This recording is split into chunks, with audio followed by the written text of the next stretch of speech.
Cảm ơn mọi người đã ủng hộ kênh của mình trong thời gian qua. Mình đã quay trở lại rồi đây. Hôm nay mình có mang đến cho các bạn một trải bài chung là điều gì ở các bạn khiến họ bị thu hút nhất và có tính cách, có điều gì cần lưu ý hay không. Thì như thường lệ mình sẽ có 3 tụ bài là 3 chiếc bookmark xinh xinh này ha. Đây là số 1, số 2 và số 3. Để cho mọi người có thể nhìn rõ hơn á, thì đây mình sẽ dùng cái này. Đây là tụ bài số 1, tụ bài số 2 và tụ bài số 3. Rồi, mọi người có thể dừng màn hình lại trong giây lát và tập trung năng lượng suy nghĩ về tụ bài mà mình cảm thấy bị thu hút nhất. Sau đó, các bạn hãy tu nhanh, các bạn có thể tu nhanh đến cái tụ bài mà mình mong muốn ha. Hi, xin chào các bạn, tụ 1 mình đã quay trở lại với các bạn rồi đây. Và bây giờ sẽ là thông điệp dành cho các bạn ha. Điều gì ở các bạn khiến cho họ bị thu hút và có cái tính cách nào, có cái điểm gì cần lưu ý ở bạn hay không ha. Thì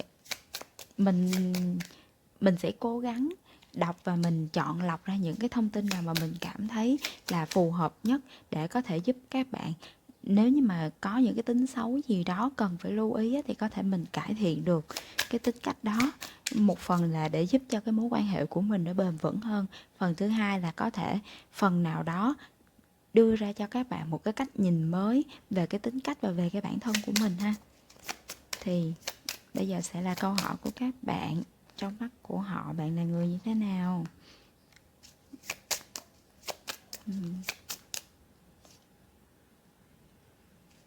Có điểm nào thu hút ở bạn?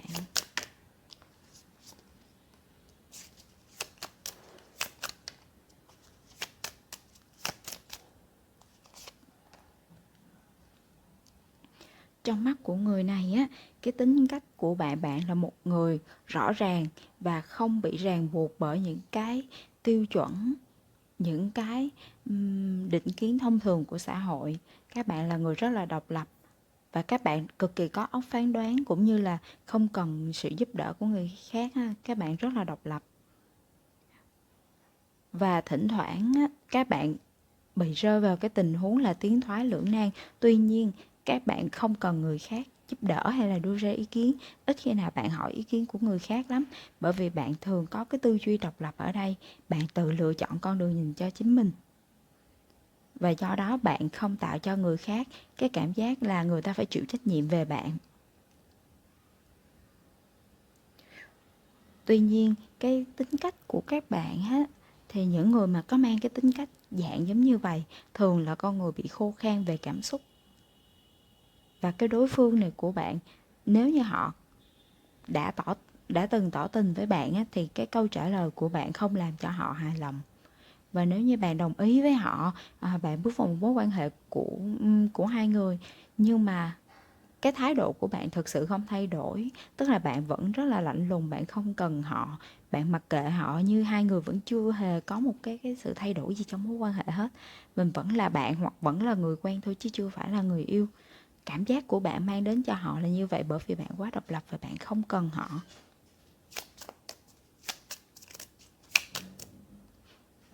Đôi khi mình phải tỏ ra là hơi phụ thuộc người khác một chút. Trong một số mối quan hệ á, mình cảm giác như người này muốn là chỗ dựa cho bạn, muốn được bạn dựa dẫm. Không phải là trong tất cả mọi tình huống nha, nhưng mà đa phần là những cái bạn nữ mạnh mẽ là sẽ chọn cái tụ bài này. Các bạn thường không bị ảnh hưởng bởi ý kiến, hoặc là các bạn không cần người khác góp ý hay giúp đỡ gì cho cuộc sống của các bạn hết. Từ các bạn suy nghĩ, tư duy và tự các bạn quyết định. Các bạn không hề dựa dẫm vào ai. Và do đó người này người ta cảm thấy người ta đang không có giá trị trong cuộc sống của bạn. Tức là có cũng được mà không có cũng không sao. Do đó người này hy vọng rằng bạn có thể san sẻ bớt cái phần nào đó cái gánh nặng và cái suy nghĩ của bạn. Nếu được thì cho họ được góp phần, được đóng góp vào cuộc sống của các bạn. Có thể là người này thỉnh thoảng vẫn muốn mời bạn một bữa ăn, vẫn muốn bạn dựa dẫm than thở về cuộc sống gì đó. Người này sẵn sàng mở lòng ra cho các bạn. Nhưng mà với tính cách của các bạn thì xưa giờ mình nhìn thấy các bạn là người rất mạnh mẽ, hoặc là có một biến cố gì đó trong quá khứ khiến cho các bạn không thể dựa vào người khác, và các bạn buộc phải đứng trên đôi chân của mình, không thể nào mà dựa dẫm vào người khác được. Do đó nó hình thành một cái thói quen trong tính cách là các bạn không muốn dựa dẫm, không muốn nhờ vả người khác, muốn tự mình làm tất cả mọi thứ.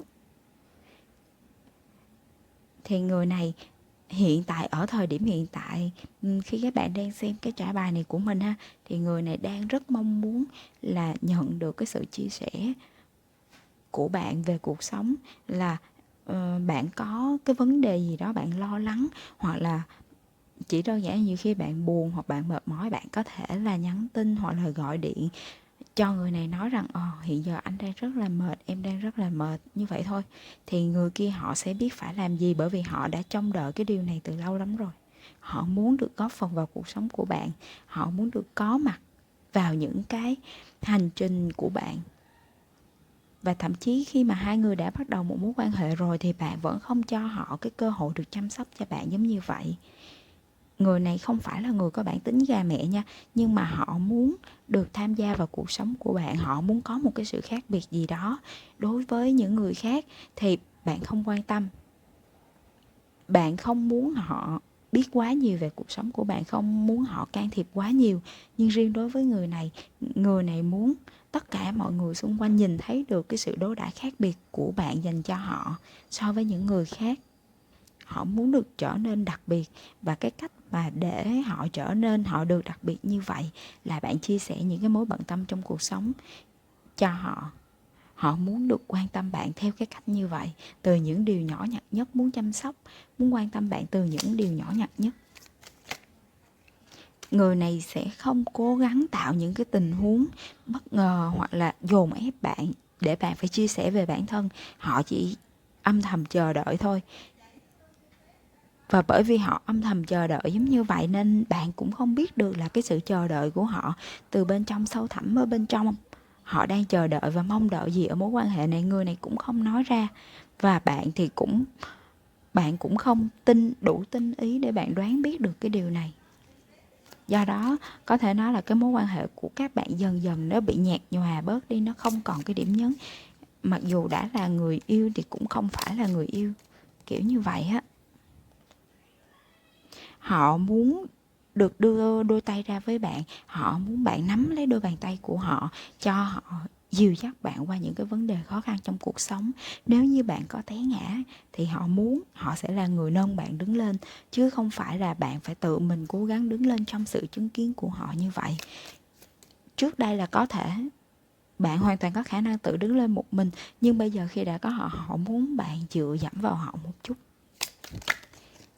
Mặc dù cái sự độc lập này của bạn, cái sự mạnh mẽ này của bạn là điểm thu hút, tuy nhiên nó thu hút họ ở thời điểm ban đầu. Cái tính chinh phục của họ chinh phục được một cô gái hoặc một chàng trai mạnh mẽ như vậy, nhưng sau đó họ muốn được thể hiện nhiều hơn nữa, họ muốn quan tâm bạn nhiều hơn nữa.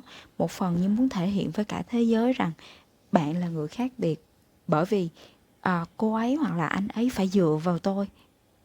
Họ muốn có cảm giác như vậy, họ muốn tất cả mọi người xung quanh, những người biết về cái mối quan hệ này đều nhận xét như vậy, rằng cô ấy hoặc anh ấy chưa bao giờ dựa dẫm vào ai, là một người cực kỳ độc lập. Nhưng riêng đặc biệt đối với người này á, thì họ lại tỏ ra rất là dựa dẫm.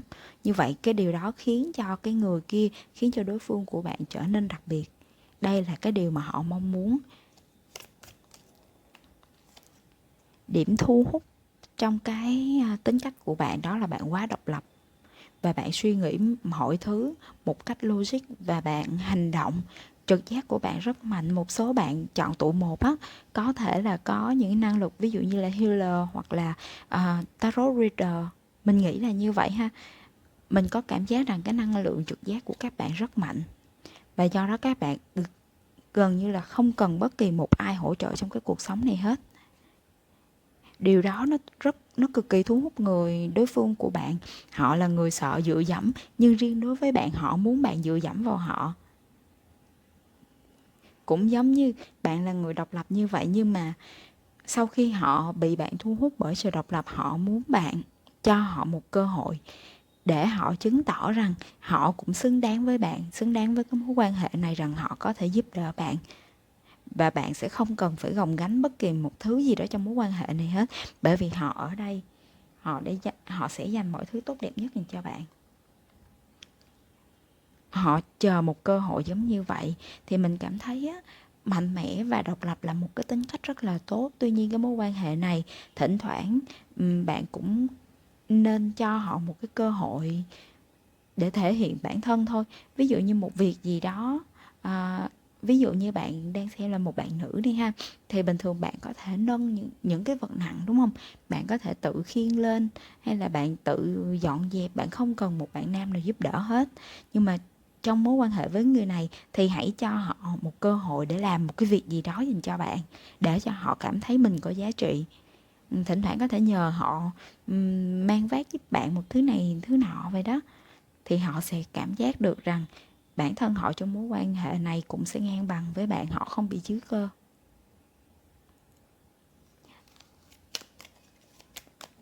Người này ban đầu bị thu hút bởi cái tính cách độc lập và mạnh mẽ của bạn.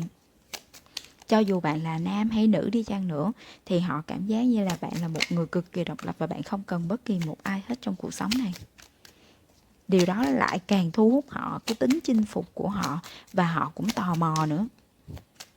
Họ muốn biết là thực sự bạn có như vậy hay không. Họ muốn được đồng hành cùng bạn, chứ không phải là nhìn bạn cố gắng chật vật một mình bạn giống như vậy. Bởi vì hiện giờ họ đang có ở đây rồi, họ muốn được san sẻ mọi gánh nặng cùng với bạn, và bước đi cùng với bạn, học tất cả những bài học cùng với nhau. Đó là điều mà họ mong muốn. Họ có cảm giác rằng nếu như cái mối quan hệ này mà bạn cho họ thêm cơ hội và để họ thể hiện cũng như là dựa dẫm vào họ, thì họ có thể phát triển bản thân họ hơn, phù hợp với cái mối quan hệ này hơn, và đồng thời cả hai người sẽ lên một cái mối quan hệ này sẽ được nâng lên một cái tầm cao mới, một cái sự gắn kết mới. Đôi khi họ cảm giác như bạn chưa thực sự mở lòng ra đối với họ. Đôi khi họ có cảm giác như là bạn chỉ tạm bợ thôi. Bạn dùng họ giống như là một cái bến đỗ tạm thời vậy, bởi vì bạn thực sự bạn không cần. Cho nên là điều này nó dẫn đến cái sự bất an trong lòng của họ. Đôi khi thỉnh thoảng người này cũng có những cái suy nghĩ giống như vậy.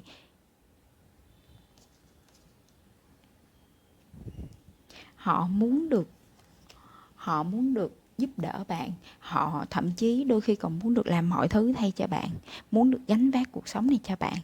Do đó, các bạn tụ một ơi, nếu như các bạn đã xem cái trả bài này của mình, thì mình mong rằng các bạn hãy cho họ một cơ hội. Đôi khi mình không cần phải tỏ ra quá mạnh mẽ. Mình biết là cái tính cách, cái bản chất con người của các bạn đã là mạnh mẽ rồi, nhưng đôi khi mình có thể giả vờ yếu đuối một chút, hoặc chỉ đơn giản là bạn lười biếng một chút, để cho họ có cảm giác họ được trọng dụng trong mối quan hệ này. Họ thích được ở gần bạn, thích được ở xung quanh bạn, thích được tỏ ra có ích đối với bạn. Và mình cảm thấy là cái người này thực sự là họ đang mong muốn được chứng tỏ cái giá trị của bản thân đối với bạn. Hai người có thể là không làm cùng một cái môi trường, do đó là cái giá trị của họ không được thể hiện rõ trong mắt của bạn. Mọi thứ rất là mơ hồ ha. Họ không biết là bạn suy nghĩ và bạn đánh giá họ như thế nào, bởi vì bạn cũng không thường nói về cái việc đó. Cả hai ít khi nào trao đổi về những cái việc mang cái tính là đánh giá cái giá trị của bản thân, như là cái việc kết quả học tập này, hay là kết quả trong công việc. Do đó là họ muốn phần nào đó bạn có thể dựa dẫm vào họ, để họ chứng tỏ được rằng tôi cũng có giá trị trong mối quan hệ này, tôi cũng có thể giúp đỡ cho anh ấy hoặc cô ấy trong mối quan hệ này, tôi không để họ một mình. Và họ muốn chứng tỏ với cả thế giới rằng bạn cũng cần họ như cái cách mà họ cần bạn như vậy. Và bây giờ mình sẽ rút thêm một hoặc hai lá Oracle để mình xem thử có điều gì mà cả bạn và họ cần lưu ý trong mối quan hệ này hay không.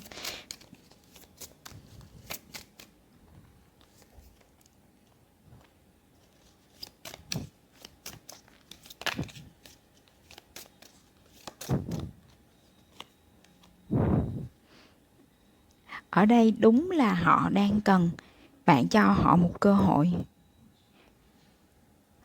Họ đang họ mong muốn rằng là họ mong muốn rằng bạn có thể cho họ cơ hội để họ chứng tỏ được cái giá trị của bản thân họ đối với bạn. Họ mong muốn rằng khi hai người gặp nhau, họ sẽ giảm bớt được cái cảm giác bất an ở trong lòng. Họ muốn rằng khi mà hai bạn gặp nhau, phần nào đó bạn có thể cởi bỏ được những cái gánh nặng của mình và dựa dẫm vào họ. Đối với cái người này, cái sự dựa dẫm của bạn thực sự nó có cái giá trị hơn rất là nhiều so với mọi cái lời khen ngợi hoặc là mọi cái món quà. Bởi vì bạn là những người rất mạnh mẽ, rất là độc lập, và một khi mà các bạn đủ tin tưởng người đó để dựa dẫm vào rồi thì người đó họ cảm giác rất là thành tựu ở bản thân mình hơn mọi sự công nhận nào khác hết. Có thể trong quá khứ các bạn bị buộc phải trở nên mạnh mẽ như vậy. Một số bạn ở đây có thể là sinh ra trong một môi trường gia đình khá là kỷ luật và khắc nghiệt ha.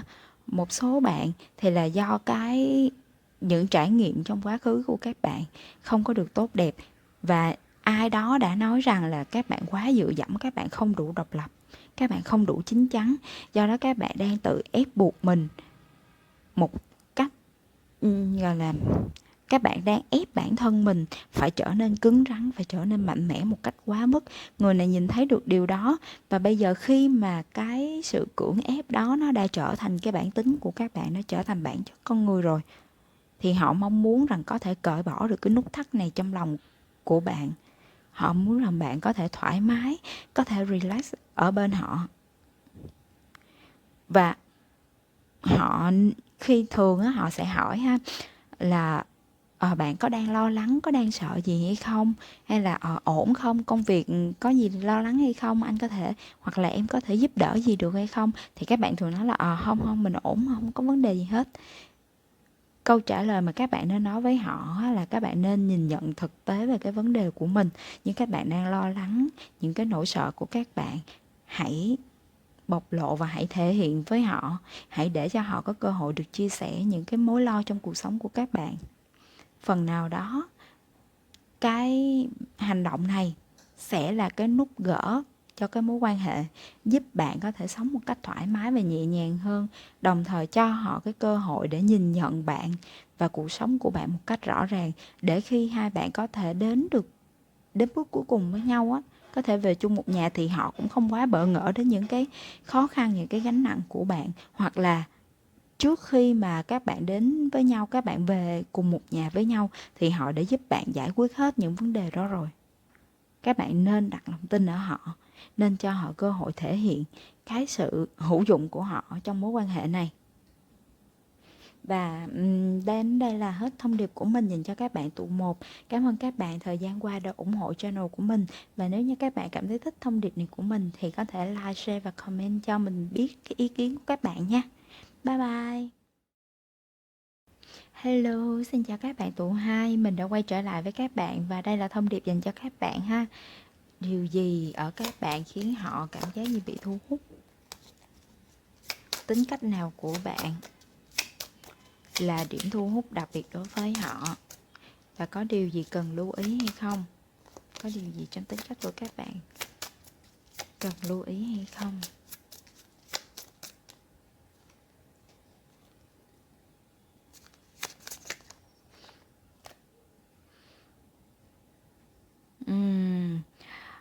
Ở đây mình nhìn thấy đối với lại họ á, cái năng lực của các bạn, cái tài năng của các bạn là điểm cực kỳ thu hút. Những người ở đây là những người họ đánh giá các bạn dựa trên những cái giá trị thực tế của con người bạn.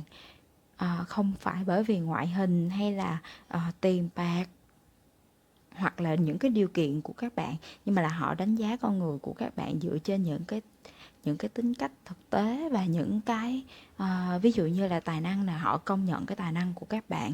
Họ nghĩ rằng các bạn là một người rất là có tài và siêng năng, chăm chỉ. Họ nghĩ rằng các bạn là những người có tài giống như vậy, và các bạn không phải là gọi là sao ta, há miệng chờ sung á. Các bạn là những người đứng lên làm việc để đạt được cái kết quả của mình, và phần lớn các bạn không tin rằng mình có bất kỳ sự may mắn gì trong cuộc sống, hoặc là các bạn không tin rằng là các bạn có những cái thiên khiếu. Mình cảm giác các bạn đúng với cái câu á, là thành công là dựa trên 80% là sự nỗ lực. Và đối với các bạn còn hơn cả 80% nữa. Các bạn cũng tự hào về bản thân mình, về cái thành tựu ngày hôm nay các bạn đạt được. Nếu như các bạn vẫn còn đi học thì cái thành tích của các bạn không phải là do các bạn có khiếu, mà là do cái sự siêng năng đầu tư chăm chỉ của các bạn. Và các bạn tự hào vì điều đó. Nếu như các bạn đi làm rồi á, thì những cái thành quả của ngày hôm nay của các bạn, cái vị trí công việc hiện tại của các bạn là do cái năng lực của bạn mang lại, chứ không phải bất kỳ một mối quan hệ nào hết. Họ rất là đánh giá cao những cái giá trị cốt lõi của bạn.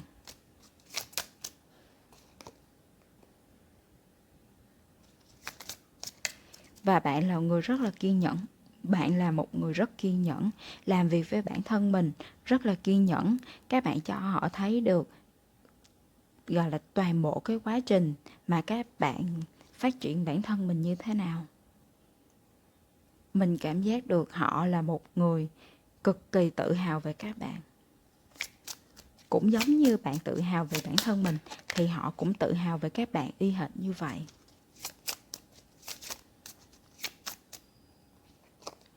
Và cái điểm mà thu hút, cái tính cách mà khiến bạn trở nên thu hút trong mắt của cái người đó là bạn luôn mở lối đi riêng. Bạn không đi theo bất kỳ một cái lối mòn nào hết. Thường như mọi người á, thì mọi người sẽ đi theo cái cách của cái người đi trước để lại, hoặc là họ sẽ đi theo những cái gọi là những cái ví dụ á, đi những cái đường dễ đi nhất. Thì các bạn sẽ chọn những con đường khó đi nhất. Các bạn chấp nhận thử thách bản thân mình để chứng minh cái giá trị con người của mình. Các bạn không ngại thử thách, luôn muốn tìm ra những cái khía cạnh mới của bản thân và chứng minh rằng là bạn là người đủ bản lĩnh, đủ tài năng. Cái tài năng ở đây của các bạn chính là từ cái sự kiên trì, từ cái sự siêng năng của các bạn khổ luyện mà thành, chứ không phải là từ bất kỳ một cái thiên phú nào hết. Và điều đó khiến bạn rất tự hào về thành quả ngày hôm nay của mình. Và cái sự tự hào đó, cái sự tự tin toát ra từ bản thân của bạn là cái điểm thu hút họ. Họ biết rằng bạn đã phải làm việc rất là chăm chỉ, rất là cực khổ cho cái thành quả ngày hôm nay. Họ công nhận điều đó, và chính cái sự tự tin đó, chính cái bản lĩnh đó của bạn khiến cho họ bị thu hút. Họ cảm giác như là mình không thể nào mà bỏ người này ra khỏi đầu được. Và khi nghĩ đến một cái ví dụ nào đó về cái sự cố gắng và nỗ lực thì họ sẽ nghĩ ngay đến bạn.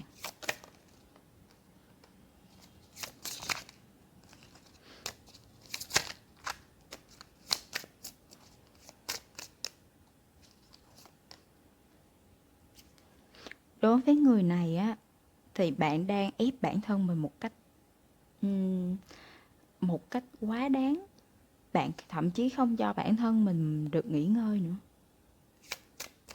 Họ cần bạn ở đây á, là những cái điều lưu ý ha.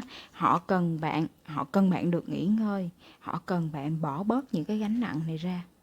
Đừng có cái gì cũng ôm vô người hết. Họ cần bạn bỏ bớt những gánh nặng này để gọi là phần nào đó được nghỉ ngơi thôi, chứ không phải để tập trung vào bất cứ cái gì hết, bởi vì bạn đã và đang quá tập trung rồi. Họ muốn bạn cho thời gian, cho bản thân của bạn thời gian để được nghỉ ngơi, cho bản thân của bạn những cái khoảng lặng để mình phục hồi sau cả một cái quá trình dài khổ luyện đến như vậy. Và đôi khi á, cái sự cố chấp của các bạn á, nó trở nên nó lì lợm trong mắt cái người này, và người ta rất là khó chịu. Người ta khó chịu với cái sự lì lợm, với cái độ lì lợm của bạn. Bởi vì trong mắt người này là bạn đã làm cố gắng rồi, bạn đã làm đủ rồi, và bạn xứng đáng để được nghỉ ngơi. Nhưng mà bạn lại không chịu nghỉ ngơi. Bạn đang dồn ép bản thân mình quá mức. Và người này, bởi vì người ta có tình cảm với bạn nên người ta không thích điều đó. Người ta muốn bạn được nghỉ ngơi. Người ta muốn bạn yêu thương và trân trọng bản thân bạn giống như người ta yêu thương, trân trọng bản thân bạn vậy đó. Rằng người ta ước gì là bạn có thể nhìn nhận và yêu thương bản thân như người ta đã làm.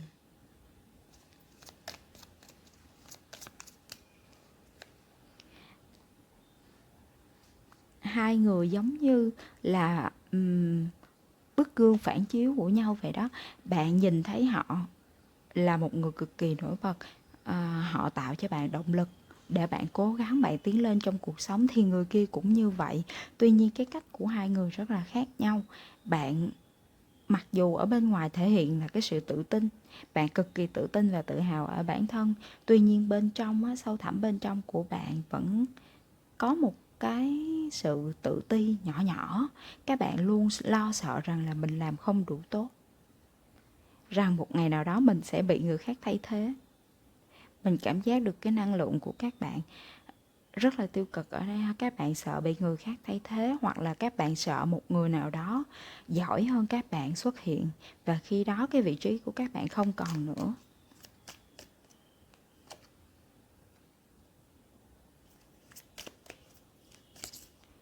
Các bạn lo lắng rằng mình không đủ tài năng, không đủ giỏi. Và đúng là các bạn bên trong con người của các bạn á, nó hoàn toàn trái ngược với lại cái vẻ bên ngoài ha.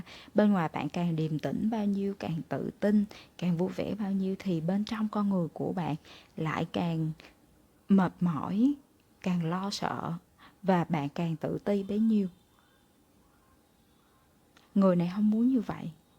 Và đối với họ, cái việc mà bạn tự ti ở bản thân như vậy á, họ nhìn ra được nha. Cái việc bởi vì bằng chứng là bạn không ngừng nghỉ, bạn luôn thúc đẩy bản thân mình phải đi đến một cái thành công, từ thành công này bước sang một cái thành công khác. Bạn luôn thúc ép bản thân mình một cách quá đáng. Phần nào đó chứng tỏ cho cái đối tượng của bạn thấy rằng bạn đang bị bất an, bạn đang không đủ tin tưởng ở bản thân mình, và điều đó nó làm giới hạn cái khả năng của bạn lại. Họ cảm giác được là bạn đang cố gắng một cách quá mức. Các bạn tự giới hạn cái bản thân của mình lại. Thật sự thì năng lực của các bạn, tiềm năng của các bạn rất nhiều, rất rất nhiều. Và một khi mà người khác đã trân trọng cái thành quả của các bạn, cuộc sống không phải là một cuộc đua. Do đó các bạn không cần phải luôn về nhất ở tất cả mọi thứ. Bạn có thể mỗi người đều có một cái hành trình cho riêng mình, và bạn có thể đi đến cái hành trình đó và sau đó nghỉ ngơi. Hoặc là bạn có thể vừa tận hưởng vừa nghỉ ngơi trên cả một đoạn đường hành trình đó. Và để khi bạn đến đích rồi á, thì khi nhìn lại bạn đã có rất nhiều những kỷ niệm đẹp, rất nhiều những cái trải nghiệm tốt đẹp trong cuộc sống. Thay vì lúc nào cũng cứ tập trung chăm chăm vào cái việc rằng mình phải đến đích. Bạn đang cố gắng chạy hết tốc lực để đến đích, nhưng mà như vậy bạn vô tình đánh quên mất những cái điều đẹp đẽ trong cuộc sống, bỏ quên mất những cái trải nghiệm tốt đẹp. Và bạn do thúc ép bản thân mình quá nhiều, nên là đôi khi bạn tự tạo cho mình cái áp lực nữa. Không một ai thúc ép bạn làm điều đó ngoại trừ bản thân bạn. Người duy nhất tạo ra những cái áp lực vô hình như vậy chính là bản thân của bạn. Và người này ở đây thấy được, họ cảm giác như bạn đang bạc đãi bản thân của bạn vậy đó. Họ muốn bạn yêu mến bản thân của bạn, chăm sóc cho bản thân của bạn, để cho cơ thể của bạn được nghỉ ngơi, để cho tâm trí đầu óc của bạn được thư giãn. Họ muốn điều đó ở bạn. Họ thích cái sự cố gắng, cái sự tự tin, cái thành quả và cái con người tốt đẹp của bạn. Nhưng mà cái điều mà họ không thích ở đây là bạn quá thúc ép bản thân mình. Bạn không cho bản thân mình được nghỉ ngơi bất kỳ một giây phút nào hết, và luôn luôn nghĩ đến chặng đường kế tiếp. Điều đó khiến cho họ cảm thấy khó chịu. Họ thấy rằng bạn đang bạc đãi bản thân mình, bạn đang không đánh giá đúng về cái năng lực của mình. Bạn là người tự xem thường chính mình. Họ đang có cảm giác như vậy. Và mình có cảm giác rằng các bạn cũng như vậy. Bằng chứng là việc các bạn luôn lừa dối người khác và lừa dối chính bản thân của bạn nữa. Bằng cách đeo một cái mặt nạ vui vẻ và tự nhiên hào nhoáng ở bên ngoài để che giấu cái con người đang bất ổn ở bên trong. Mặc dù toàn bộ những cái gọi là cái hiện tại, cái tình trạng hiện tại của bạn, công việc rồi mọi thứ đều rất tốt, nhưng mà bạn đang tự hù dọa chính mình, và do đó bạn tự tạo cái sự bất an, và sau đó rồi bạn lại đeo thêm một lớp mặt nạ hoàn mỹ như vậy. Tức là bạn đang tự tra tấn chính mình trong suy nghĩ của mình, bởi vì không ai ép bạn làm điều đó, không ai tạo một cái áp lực gì cho bạn hết ngoại trừ bản thân của bạn.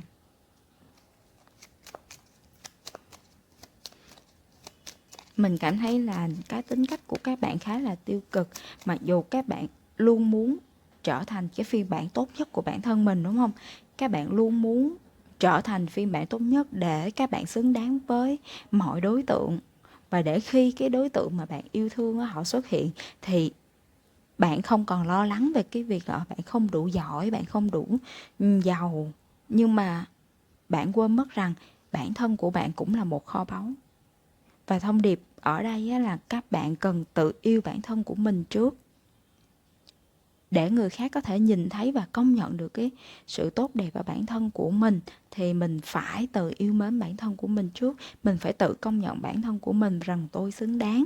Tôi xứng đáng với cái sự nghỉ ngơi này, tôi xứng đáng với lại cái sự thư giãn này, bởi vì tôi đã làm tốt rồi. Sau khi kết thúc một cái chặng đường, tôi đã làm tốt rồi và tôi xứng đáng cho cái việc nghỉ ngơi để tôi hồi phục lại cái năng lượng. Chứ không phải là khi kết thúc chặng đường này rồi, bạn lại suy nghĩ rằng bạn cần một cái thành tựu khác, một cái thành công khác để chứng minh rằng tôi xứng đáng hơn nữa. Không, bạn có thể nghỉ ngơi, và rồi khi bạn đã đủ năng lượng rồi, bạn sẽ quay lại với những cái thử thách, những cái hành trình tiếp theo. Đó là cái điều mà cái người này mong muốn.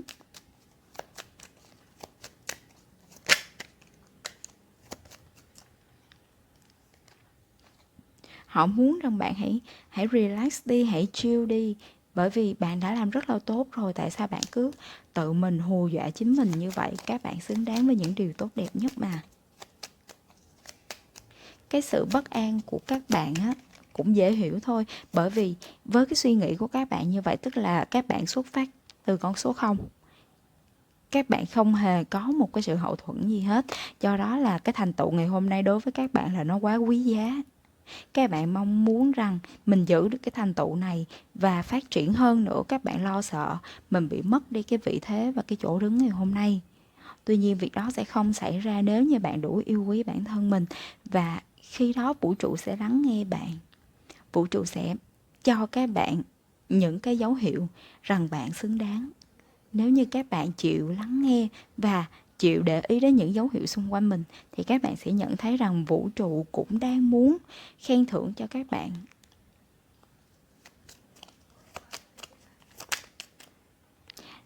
Đúng rồi, người này cảm thấy là bạn cực kỳ tốt rồi, bạn đã đủ tốt rồi. Cho dù bạn là nam hay nữ, mình cảm giác cái năng lượng ở đây là năng lượng trung tính, không có chỉ riêng về nam hay nữ gì hết. Nhưng mình chỉ thấy rằng các bạn ở đây đã đủ tốt rồi, trong mắt của họ và trong mắt của người khác, và trong sự công nhận của vũ trụ rằng các bạn đã đủ tốt rồi. Các bạn xứng đáng cho một sự nghỉ ngơi. Và đừng thúc ép bản thân mình nhiều quá. Đôi khi cái kho báu của các bạn không phải là nằm ở đích đến, mà là những cái bài học, những cái kỷ niệm đẹp trên suốt cả một cái hành trình như vậy. Bây giờ mình sẽ rút hai lá Oracle để xem họ thực sự là mong muốn bạn cải thiện điều gì, hoặc là họ có thông điệp gì dành cho các bạn hay không.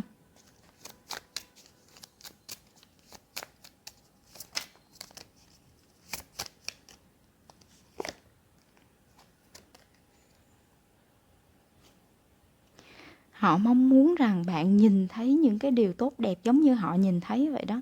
Họ mong muốn rằng bạn cũng biết ơn và bạn yêu mến, bạn trân trọng bản thân của bạn, giống như họ đã nhìn thấy, giống như họ trân trọng bạn.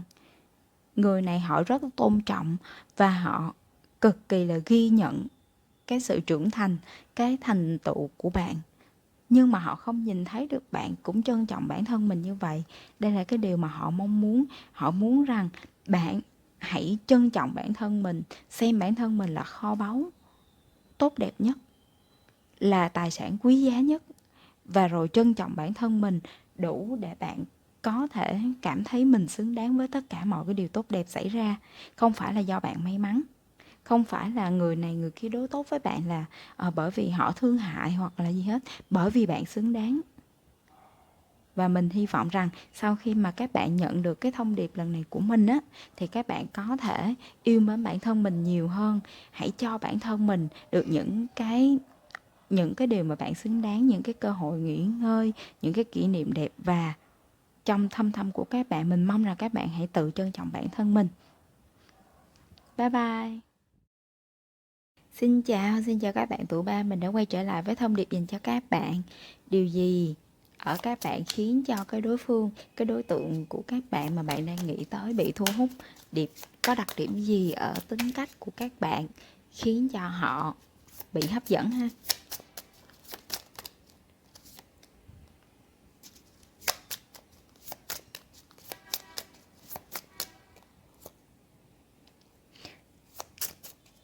Họ nhìn thấy bạn là một người rất là năng động.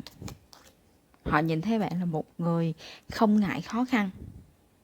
Có thể mà nói là siêng năng và rất là năng động, rất là cầu tiến. Các bạn cũng không có bị ngại khó nữa.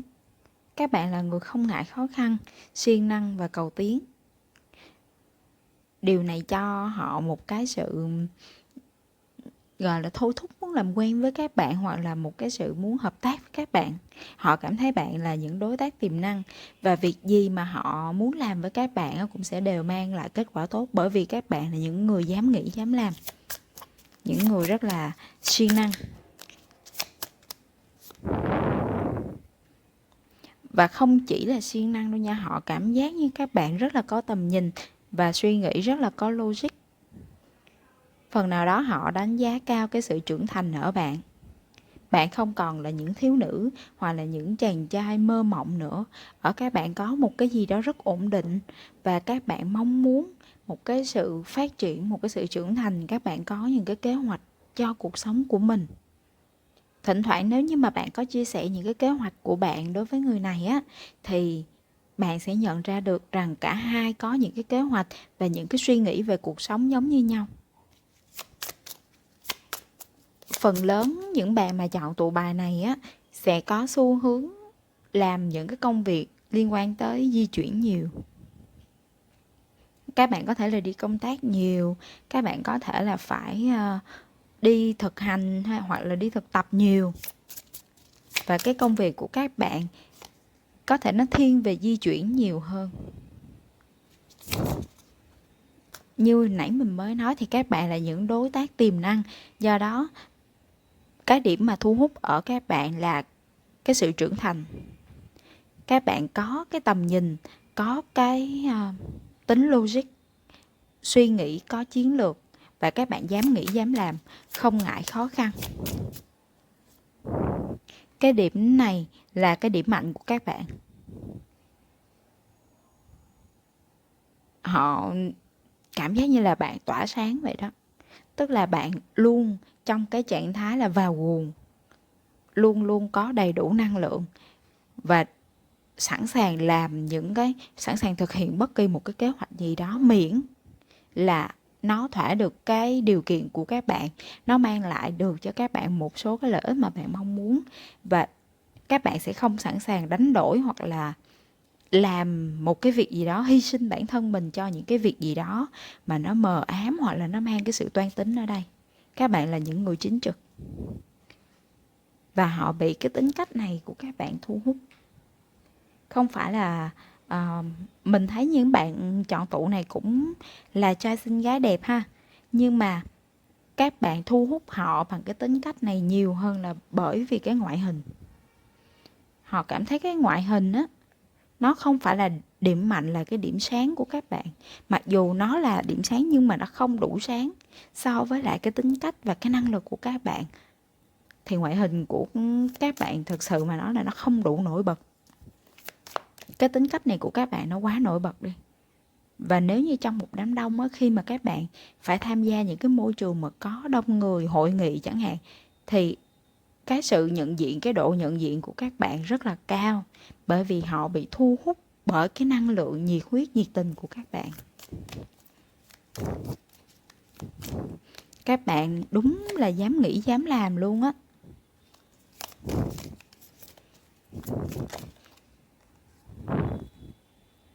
Đây, các bạn biết rằng mình có đủ năng lực.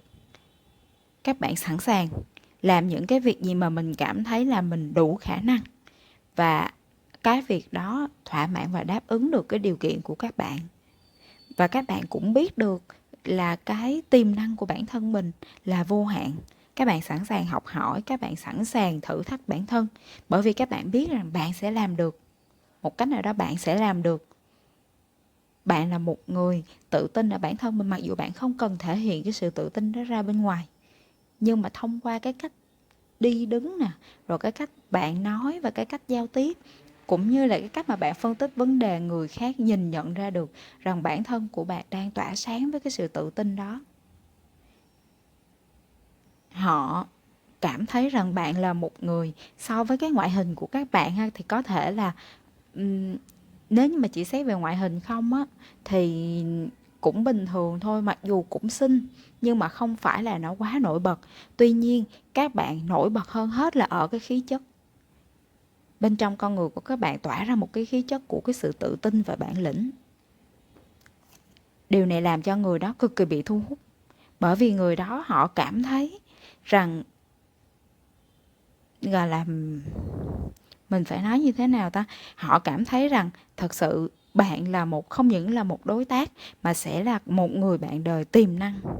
Bởi vì bạn có thể là vào phòng khách nè, rồi xuống nhà bếp, tức là bạn có thể làm tất cả mọi thứ chỉ cần bạn muốn. Cái năng lực của bạn nằm ở đó, cái sự tiềm năng của bạn nằm ở đó. Chỉ cần bạn muốn thì không có cái gì mà bạn không làm được. Cái tiềm năng của bạn là vô hạn. Họ biết được điều đó và bản thân của bạn cũng biết được điều đó. Và nếu như mình không nhầm ha, thì những bạn ở đây có những cái năng khiếu rất là mạnh về cái việc tự học. Các bạn tự học rất giỏi ha, rồi tự tìm hiểu, tự mày mò. Và một số bạn á, có thể là tự mình học được một cái môn hoặc một cái việc gì đó luôn á, không cần trường lớp, không cần người dạy, bởi vì các bạn hiểu rõ bản thân mình. Còn cái đối phương của các bạn á, họ vẫn còn đang rất là mù mờ về bản thân của họ. Họ chưa hiểu rõ luôn. Do đó họ cảm giác như là bị bạn thu hút cực kỳ mạnh. Bởi vì cái sự trưởng thành và cái sự mà bạn hiểu rõ bản thân mình như vậy. Bạn tôn trọng và bạn biết lựa chọn cái gì là đúng, cái gì là tốt cho bản thân mình. Điều đó khiến cho họ bị thu hút, bởi vì họ đang thiếu cái đó. Họ đang không ổn định với cái đó. Họ cảm giác như là bạn là một người cực kỳ có tiềm năng, và bạn đang trên con đường khai phá cái tiềm năng của bạn, và họ cũng muốn hưởng ké theo á. Họ cũng muốn được gọi là được động viên bởi bạn, họ cũng muốn được bạn truyền cảm hứng, họ cũng muốn được bạn hướng dẫn và dẫn dắt trên cái con đường mà bạn tìm hiểu bản thân, phát triển và hoàn thiện bản thân như vậy. Đối tượng của bạn và kể cả những người xung quanh nữa, họ sẽ thường xuyên tìm đến bạn để giải đáp những cái vấn đề trong công việc, trong cuộc sống. Mọi người sẽ nhìn nhận bạn là những nhà cố vấn, những nhà tư vấn rất là chuyên nghiệp, và một cách nào đó trong vô thức á, khi mà họ cần sự giúp đỡ thì họ sẽ nghĩ tới bạn đầu tiên. Mình cảm giác được ở bạn có một cái năng lượng rất là trưởng thành, và các bạn đã phải trải qua rất là nhiều thứ, những cái khó khăn trong quá khứ hun đúc cái con người của các bạn trở nên là một người trưởng thành, và suy nghĩ cũng như là quyết định nó rất là chín chắn và logic. Và tuyệt đối ở các bạn không có cái sự mờ ám. Đây là cái điều mà tất cả mọi người đều phải công nhận. Đây, như lá bài ở đây, mọi người xem bạn giống như là mentor vậy á. Nên là khi có khó khăn gì hoặc là khi có một cái vấn đề gì đó thắc mắc trong cuộc sống, họ sẽ tìm ngay đến bạn. Bạn sẽ là cái ứng cử viên cho cái vị trí mentor trong lòng họ. Trong tất cả mọi việc trong cuộc sống, trong công việc, họ sẽ hỏi ý kiến của bạn. Có thể họ nghe hoặc là không nghe, nhưng họ muốn nhận được cái sự đánh giá từ phía của bạn. Khi mà bạn nhìn nhận và bạn đánh giá về một cái sự việc nào đó theo một cái khía cạnh đó, thì có thể nó sẽ cho họ được những cái điều mà họ không biết. Như bạn sẽ nhìn thấy nhiều khía cạnh, nhiều mặt của vấn đề nhiều hơn là họ. Nên là ở bạn sẽ có một cái suy nghĩ thấu đáo hơn. Bạn điềm tĩnh, trầm tĩnh hơn, bạn suy nghĩ có logic hơn và dám nghĩ dám làm. Ở bạn không phải là người thích xúi bẫy người khác. Do đó mình cảm thấy là không chỉ cái đối tượng của bạn mà là tất cả những người xung quanh đều bị bạn thu hút bởi cái khí chất này.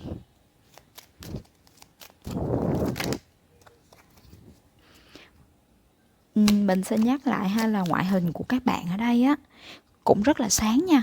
Ngoại hình của các bạn tụ ba rất là sáng, và có thể nói là tướng cho tâm sinh đi. Các bạn ngoại hình rất là sáng, rất là thu hút, mặc dù khi mà xét về từng từng cái điểm một á, và cái ấn tượng lần đầu tiên khi mà mọi người gặp bạn á, có thể là bạn nhìn cũng dễ nhìn thôi nhưng không có xinh xuất sắc, nhưng mà sau đó khi tiếp xúc nhiều rồi, người ta sẽ cảm giác như bạn càng ngày càng đẹp dần lên trong mắt của họ. Và cái đối tượng này cũng vậy, cái đối tượng của bạn sẽ có cái cảm giác là bạn sẽ đẹp dần lên trong mắt của họ. Mà cái đẹp của bạn nó xuất phát từ bên trong, từ cái khí chất của con người bạn. Do đó mình sẽ không ngạc nhiên nếu như mà cái đối phương của các bạn là thuộc hàng trai xinh gái đẹp, hot boy, hot girl ha. Nhưng mà họ thỉnh thoảng bạn cũng sẽ tự hỏi là tại sao mà họ thích bạn như vậy. Bởi vì nhìn vô nó hơi là bất đối xứng một chút xíu thôi. Nhưng mà thật ra là không phải, bởi vì cái khí chất của các bạn nó làm cho các bạn trở nên đẹp hơn trong mắt người khác. Và cái này là một cái kết quả mà họ cũng muốn được điều đó, họ cũng muốn đạt được cái việc này trong cuộc sống của họ. Họ đang trên con đường để tìm hiểu bản thân họ, và họ cảm giác như là bạn đã làm được rồi. Họ muốn bạn chỉ cho họ, hướng dẫn cho họ, đồng hành cùng với họ trên cái con đường để họ khám phá bản thân họ nữa.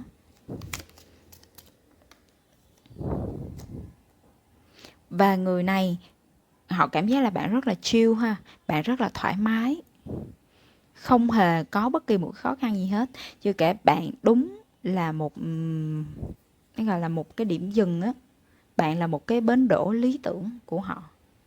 Và cho dù là hai bạn có đến được với nhau hay không, thì nếu như đến được với nhau thì các bạn sẽ là bạn đời với nhau ha. Còn nếu như không đến được thì cả hai cũng sẽ là soulmate với nhau. Tức là họ vẫn muốn ở bên bạn ngay cả khi mà cả hai bạn không kết hôn với nhau.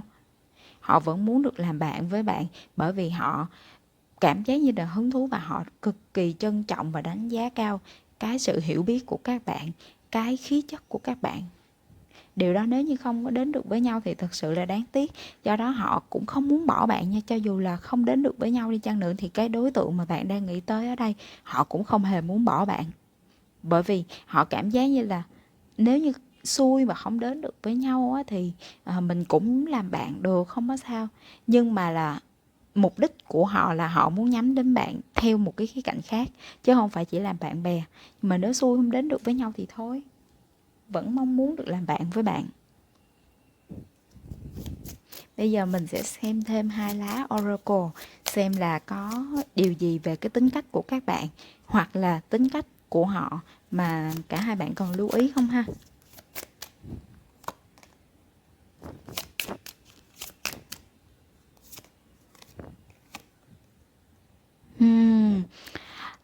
Mình có một cái cảm giác cực kỳ mạnh mẽ rằng cái người mà bạn đang nghĩ đến khi bạn xem cái tụ bài này á, hai bạn sẽ đến được với nhau. Mình có cảm giác là như vậy.